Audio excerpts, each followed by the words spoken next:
네, 오늘은 여호수아 22장 말씀을 같이 나누도록 하겠습니다. 이미 우리가 앞에 장에서 봤듯이 레위 지파의 역할을 봤습니다. 레위 지파는 한 곳에만 있는 곳이 아니라 12지파에 다 흩어져서 특정한 역할을 하게 되었다는 것이고, 오늘 22장에서는 그 역할을 바로 수행하는 모습을 볼 수 있습니다. 일단은 요단 동편에 있는 르우벤, 갓, 므낫세, 그러니까 이 홍해 사해바다로부터 그 바로 옆쪽에 있는 르우벤, 그리고 그 위에 중간에 갓, 그 다음에 위쪽으로 므낫세 지파, 이 반지파가, 이 세 지파가 그동안 이 가나안 땅을 정복하는데 선봉에 서서 큰 역할을 해줬습니다. 그리고 이제 다 모든 정복 사업이 끝나고 땅을 분배한 후에는 이제 그들이 책임을 다 함으로 인해서 이제 돌아가라 이렇게 말하게 되어서 그들이 자기 땅으로 돌아가게 됐습니다. 근데 가는 길에 왠지 모르게 이렇게 찜찜한 거예요.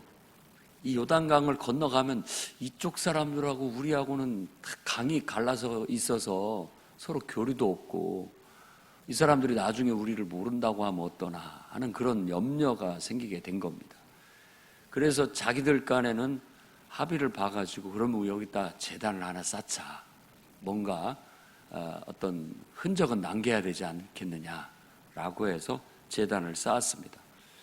근데 바로 이것이 이제 실로에 있는 본부에 보고가 된 겁니다. 이 보고를 누가 했겠느냐? 바로 레위 지파가 하는 겁니다. 레위 지파는 지금으로 말하자면 공무원들이나 같다고 볼 수 있어요. 각 지방의 행정 볼 수 있는 것들이 다 있잖아요. 그래서 각 지방의 상황이나 모든 것들을 다 본부로 통보를 하게 되고, 거기 어떻게 행동할 것인지 알리는 그런 역할을 하게 된 거죠. 그래서 바로 제사장 엘르아살의 아들 비누아스 이제 통해서 보내가지고 그 문제를 조사하게 하고 처결할 수 있게 하게 된 겁니다.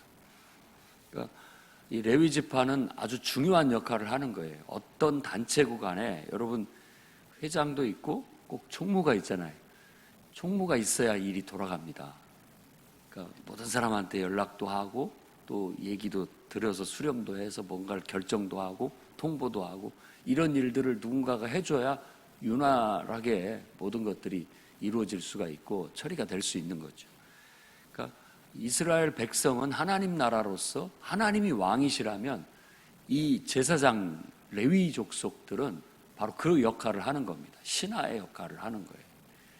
그래서 출애굽기 19장의 6절에는 바로 제사장 나라가 되게 할 것이다 라고 하는 그 비전은, 제사장이 어떻게 보면 중심 역할을 하는 그런 나라가 될 것이다 라는 말도 되고, 나중에는 결국 이스라엘이라는 한 민족이 세상의 등불과 같은 역할, 이사야 선지자가 얘기한 것처럼 세상에 너희가 빛이다, 세상에 빛이 돼야 된다, 등불 역할을 해야 된다라는 것은 이스라엘이라는 그 나라 자체가 하나님 앞에 제사장 역할을 한다라는 거예요. 그래서 이것이 정확히 베드로 전서 2장 9절에 바로 그 너희는 왕같은 족속이요 왕같은 제사장이다 라고 말하는 것이 바로 그겁니다. 바로 루터는 종교 개혁을 하면서 우리가 만인 제사장설을 주장하라 하게 된 거죠. 모든 믿는 자는, 모든 성도들은 다 제사장적 사명을 가지고 있다라는 겁니다. 이게 무슨 어떤 교회 안에 이렇게 성직의 높고 낮음 이런 것이 아니라, 우리의 존재 목적이 세상에 하나님을 알리고 또 하나님과 연관시키기 위해서 우리가 존재하는 것이다 라는 교회의 존재 이유, 그리고 성도들의 어떤 정체성을 그렇게 밝히고 있는 거라고 할 수 있는 겁니다. 그래서 우리의 사명을 깨닫고 우리가 항상 정말 이 땅에서 하나님을 알리고 또 하나님과 연결을 시키려고 하는 그런 사명, 복음을 통해서 하나님 나라를 온전히 이룰 수 있는 그런 여러분과 제가 될 수 있기를 바랍니다. 이제 오늘 말씀에는 이 일을 처리하기 위해서 제사장 엘르아살의 아들 비누아스가 특별 조사단을 파견을 하는 내용입니다. 벌써 얘네들이 우리를 배신한 건가 하고 생각을 한 거예요. 그 이유는 뭐냐? 신명기서에서 강조한 것처럼 자기 이름을 두려고 택하신 곳에서만 이제 희생 번제를 드려라 라는 그 법을 어겼기 때문에 그렇습니다. 자기 이름을 두어서 택하신 곳이 지금은 이제 20장에서 실로예요. 실로를 딱 정한 거예요. 실로로 정해져 있기 때문에 그곳에서만, 그곳에 성막을 세웠고 그곳에서만 하나님을 예배하는 희생 번제를 드려야만 된 거예요. 그 신명기 법전에 의하면 먹기 위해서 도축을 하는 건 각기 처소에서 할 수 있다. 그런데 이게 짐승을 잡는 것이 그냥 보통 일이 아니라 일상 식사라고 보기보다는 특별한 일이 있을 때 짐승을 잡은데, 그런 것들을 할 때는 꼭 하나님 앞에 와서 하나님 앞에 먼저 감사하고 그 다음에 그런 걸 할 수 있도록, 그래서 하나님이 자기 이름을 두려고 택하신 곳에서만 희생 제사 번제는 드리도록 규정을 하게 된 겁니다. 근데 지금 여기 또 단을 세웠다라는 건, 요단 가에다가 그들이 단을 세웠다라는 것은 바로 그것을 어기고 배신한 게 아니냐라고 생각을 해서 이쪽에 있는 10개 지파가 군대를 동원해서 그들과 전쟁을 벌이려고 하는 그런 찰나에 있었던 거죠. 그리고 조사단을 파견해서 실제 가서 너희가 왜 제단을 쌓아서 하나님을 거역하고 또 우리를 거역하려고 하느냐, 왜 반역을 하려고 하느냐, 이미 바알 부올에서 우상을 섬김으로 인해서 그 사단이 난 것이 있지 않느냐, 또한 아간에 의해서 우리가 얼마나 큰 피해를 받느냐, 아간 하나 때문에 이미 그런 뼈아픈 경험을 했음에도 불구하고 너희가 어찌 이런 일을 했느냐라고 묻자 르우벤, 갓, 므낫세 반지파는 대답하기를, 손사래를 치면서 절대 이것은 번제를 위함도 아니요 다른 제사를 위한 것이 아니다. 이것을 세운 목적에 대해서 분명하게 얘기를 해줍니다. 이것은 너희와 우리 사이에 증거로 세웠다. 요단강을 건너다 보니까 우리 마음이 너희하고는 왠지 모르게 거리가 딱 생긴 것 같은 느낌이 들었고, 이러다가는 저쪽 사람들이 우리를 모른다고 하면 어떻게 되느냐. 우리도 똑같이 하나님을 섬기는 한 민족이고 한 동료라는 것을 분명히 증거로 하기 위해서 세운 것이다 라고 그렇게 얘기를 합니다. 그 얘기를 듣고 비느하스가 판단하기를 그렇다면 괜찮다라고 하고 그것을 보고함으로써 결국 이런 동족 간에 비비린내 나는 전쟁이 벌어지는 일을 막을 수 있게 되었다고 얘기를 하는 겁니다. 이런 밑바탕에서 일하고 있는 것이 바로 레위 지파였다라는 거 우리가 기억해야 되고, 오늘 말씀에도 그곳 제단 이름을 그래서 에시라고 했다라고 그렇게 얘기하는데, 그 글자가 에시라고 했다라는 말은, 에시라고 하는 그 뜻은 여호와가 하나님 되심을 증거하는 것이다 라는 증거로 그렇게 삼았다라고 말하고 있는 겁니다. 여호와가 하나님 되시는 증거다. 너희들도 똑같은 하나님을 믿고 우리도 똑같은 하나님을 믿는다라는 어떤 증표 같은 것으로 삼았다라는 것입니다. 연합이라는 것이 얼마나 중요한지를 오늘 말씀에서 보여주고 있다고 할 수 있겠습니다. 연합이라는 것은 바로 똑같은 믿음, 똑같은 하나님, 그리고 똑같은 한 곳에서의 우리가 예배 드림, 이런 것들이 하나의 공동체가 되게 만드는 겁니다. 그래서 오늘날도 우리가 분명한 그 주 안에서 또 한 공간에서 함께 하나님을 믿는 신앙의 어떤 구심점이 바로 이 예배당이고, 또 이곳에 풍요로운이라는 이름을 걸고 우리가 사역 공동체로 세워지게 된 겁니다. 그래서 여러분들이 뭐 여기서도 예배드릴 수 있고 저기서도 예배드릴 수 있고 어디서도 예배드릴 수 있다라고 생각하지만 일단은 내가 등록한 교회, 내가 소속된 공동체에서 함께 예배를 드린다는 것이 바로 그 하나 되는, 연합될 수 있는 중요한 정신이라는 걸 잊어서는 안 됩니다.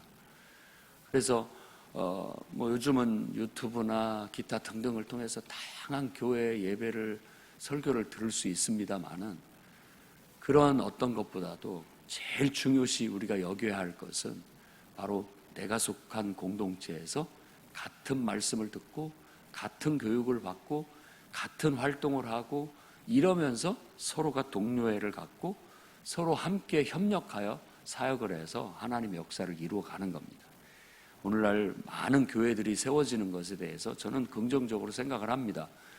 어찌 됐든지 간에 복음을 전하고 또 하나님을 전할 수 있는 등불이 더 많다라고 생각하기 때문에 그렇습니다. 그러나 교회마다 다 사역 공동체예요. 다 사역 공동체.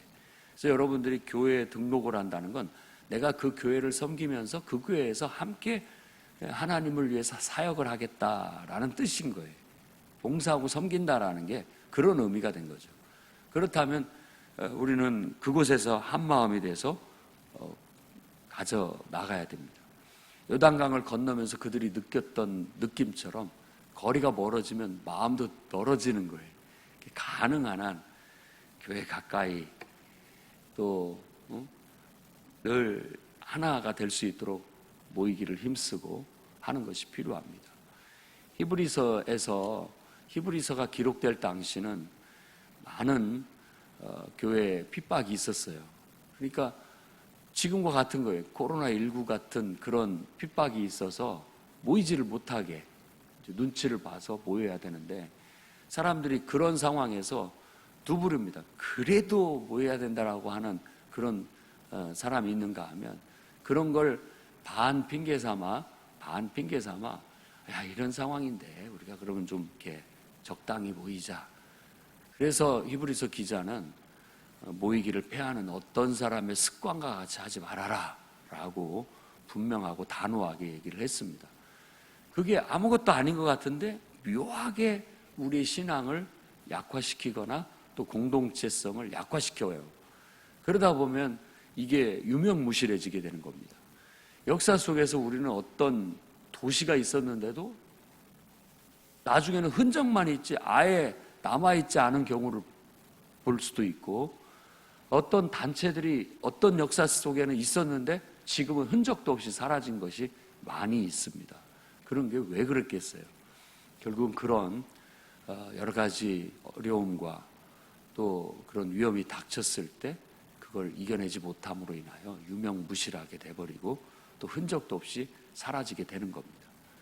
오늘 바로 이 르우벤 갓 므낫세 지파가 증거를 삼자라고 하는 것은 그 연결고리를 왠지 모르게 이렇게 멀어진 것 같고 연결고리가 약해진 것 같으니까 그걸 더 분명하게 하기 위해서 제단을 쌓은 것처럼 우리도 서로 목장을 중심으로 해서 서로의 관계성을 분명히 해야 되고 또 이 풍요로운 교회라는 이름 아래 같은 믿음 또 같은 비전 같은 사역을 함께 함으로써 교회가 사역 공동체로 우뚝 서서 건강하고 힘이 있는 공동체로서 이 땅에 존재할 이유와 목적을 실현해 나아갈 수 있어야 되겠습니다.